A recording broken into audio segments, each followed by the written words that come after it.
and I don't know either, but she probably has had moments in her past, whether it was a partner or maybe her parents, where those outbursts and those angry reactions were maybe not violent necessarily, maybe, you know, abusive relationship of some sort. I reading this, I can relate to this so much in every way. And I don't know, and it's not that my parents were, abusive in any way, shape, or form, but it's just, I don't know, if you're raised in like a more strict household and then you get into relationships where if someone has outbursts, not the one I'm currently in, by the way, outbursts where they direct it towards you and it makes you very scared and it does become abusive, then the next relationship you go into, you're gonna just react like that. It's the baggage you carry. We all carry baggage through our lives. So long-winded way of me saying, yeah, ask. Just ask, and just don't bring it up in an accusatory way. I think that is totally fine.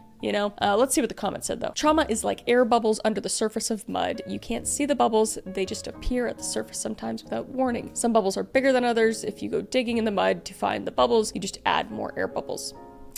Okay, you take her out for ice cream, tell her how much you love her, tell her that you notice her behavior. Exactly, just in the most caring way possible. Tell her you are there for her and she needs to talk about it, but you aren't going to ask or press. Yeah, exactly. If she feels comfortable, great. If she doesn't, then know that there probably is something, and then just ask like, all right, well, if you ever feel in an uncomfortable situation, please just tell me and then I want to make it better. There's no reason to like dig beneath the surface and be a psychiatrist and figure out exactly why. I don't think that'll help, like if she doesn't want to tell you, But yeah, ask her frequently what her needs are and how you can help meet them. Don't ask about trauma. Let her trauma bubble up to the surface on its own time and way. Yeah, honestly, I agree with that. Yeah, I know, again, like for me personally, the current relationship I'm in, stuff has just randomly come up, and it's like Caleb will be like, oh, like why did you react this way? And I'd be like, you know what, because I feel comfortable, I'd be like, I reacted this way because in the past this happened, and it's just a coping mechanism. That's how I do that. And then he's like,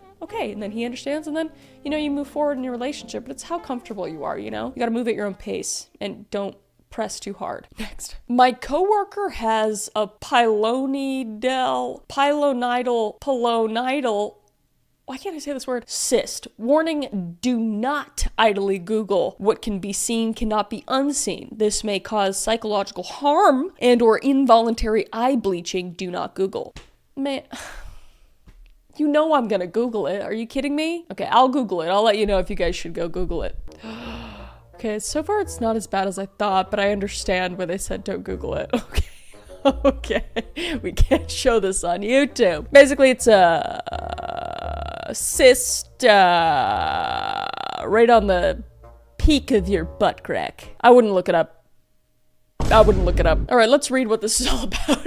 I had one all through high school and only learned what was going on after I'd graduated. Sorry to hear that. It has a particular odor, and I know from experience that it is extremely itchy. Looks itchy, looks rough, tough. Almost. Don't look it up, please. All the symptoms went away after a rather minor outpatient surgery. Congrats, I'm glad for you. I was super embarrassed when I had mine. I didn't know where the smell came from, and my hygiene was excellent. I wish someone had told me years earlier so that I didn't have to feel that way all through high school. How do I bring it up to my coworker? We're pretty chill. I've worked with him nearly every day for 2 years, but I'm not sure how to say, hey, that smelly thing you're hoping I can't smell is a cyst.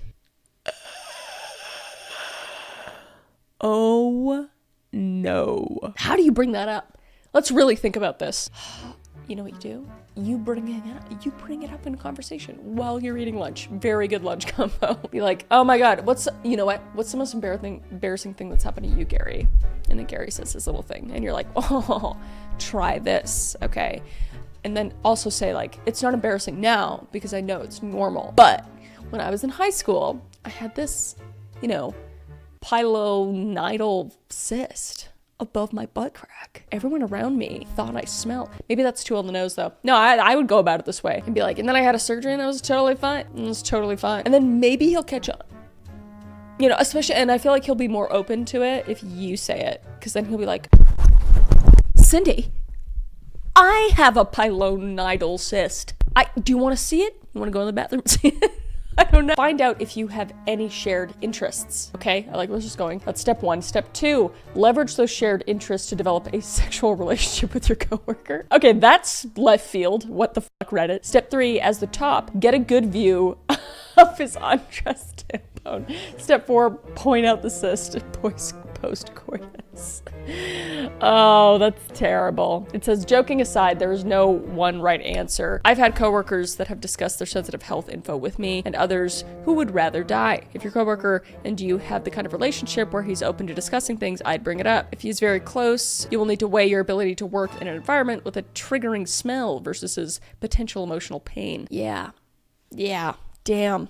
I wonder if anybody actually gave like some, I mean, that's not bad advice. I mean, it is bad advice, but like if anybody gave any other advice. Tell them about your experience in a generic way. Exactly what I said. I think I have the best answer, honestly. I think I have the best answer. Just like classic lunchroom water cooler talk. You're like, oh my God, the most embarrassing, and you could say the most embarrassing thing happened to me today. Like I just dropped coffee all over myself when I was this. You're gonna have to white lie a little bit. And then you could say like, but oh my God, the most embarrassing thing that ever happened to me was XYZ, was primordial, whatever the fuck it is, cyst, you know? Ooh, this one. Do I leave my boyfriend? I'll tell you. I will tell you. Let's read. After a long day of running around, I get a random ad from a girl on Snapchat, which isn't really out of ordinary except for the fact we had no mutual friends, but is something I looked past. I added her back and she immediately started typing, and I thought that was pretty weird, so I went on the chat. Oh, like an added friend thing? Okay, sorry, I'm stupid. I'm a fucking millennial. I don't fucking know. When I saw the first message, hey girl, I already had a bad feeling. Oh my God. That's never good. Hey girl, I just wanted to tell you something, let you know about something. That's just always about your boyfriend cheating or some shit. Oh, fuck, what's gonna happen? Okay, anyway. She explained that about a month ago, my boyfriend picked her up and brought her to his house and hooked up. Oh my God. That's what I just said. Oh no, I didn't actually want that to happen. Oh no. She also was apologizing profusely because she didn't know we were dating till she looked at his Instagram profile and saw the highlight of me and him together. Break up with him. What the fuck? I called my boyfriend right after hearing about everything that apparently happened. When I told him, he started saying that none of it was true. A big factor that I should point out is that he has recently cheated on me. Oh girl, go. Bye, leave. What? He's a boyfriend and you're just staying around? Now, another girl had messaged me saying that he and her were talking, but she had no idea he had a girlfriend. Okay, he's a serial offender. He's, you know, once a cheater, always a cheater in this situation. Holy shit. After I found out the first time, I made him give me all his social accounts, Instagram, Snapchat, TikTok, etc. No, don't police a child, because he's a child. But this girl is saying that this happened before he gave me all his socials. Anyways, he ended up sharing his screen to me as he texted this girl saying that he had no idea who she was and why she would be lying to me about this. She was confused, saying that the power had went out and he had to charge his phone, so he came over and then later brought her to his house to hook up, which he denied. He also said that he had never added her, and as proof, she sent a picture of their friendship profile picture saying that it had gone up 30,000 since she had last had him added. I don't know how Snapchat works. Does that mean you snap them a lot? I think. So he lied about never having her added. Overall, I just don't know who to believe. Yes, you do. What? Everything is right there, as plain as day. The red flags are flagging. You just leave. Just leave. And you're coming to Reddit to get some sort of, I don't know, validation. Here's your validation, sweetheart. You deserve better. Leave this piece of shit child. Yeah, I'm supposed to be meeting his family for the first time in 6 days for his birthday. For the first time? Get the fuck out. You haven't even met his family yet? Get out. Even if after you have. Shoo, man, that just makes me upset. A big factor that I should point out is that he's already recently cheated on me. I stopped reading here. You know what to do. Something, once a cheater, something, you know the rest. Yeah, exactly. LOL, I stopped reading there. Only at this point did I realize this was a how many times should I let my boyfriend cheat on me post. It's unfortunate and it's a hard truth, but it's a truth you need to hear, sweetheart. It's a truth you need to hear. Leave your boyfriend. Oh my God, there's another one. Should I break up with my girlfriend? Watch this be him. I went to my girlfriend's family's house for Christmas and it was a pretty long drive. I brought my 2 dogs with as planned. We don't have anyone to watch them. They have really bad separation anxiety and destroy everything when left by themselves. Oh my God, that's Kevin. That's my dog, Kevin. I understand. Okay, my girlfriend's family decided they were gonna go visit family. My girlfriend said she would only be gone for an hour. It turned out that it was an hour drive. I spent my Christmas completely, okay, it says I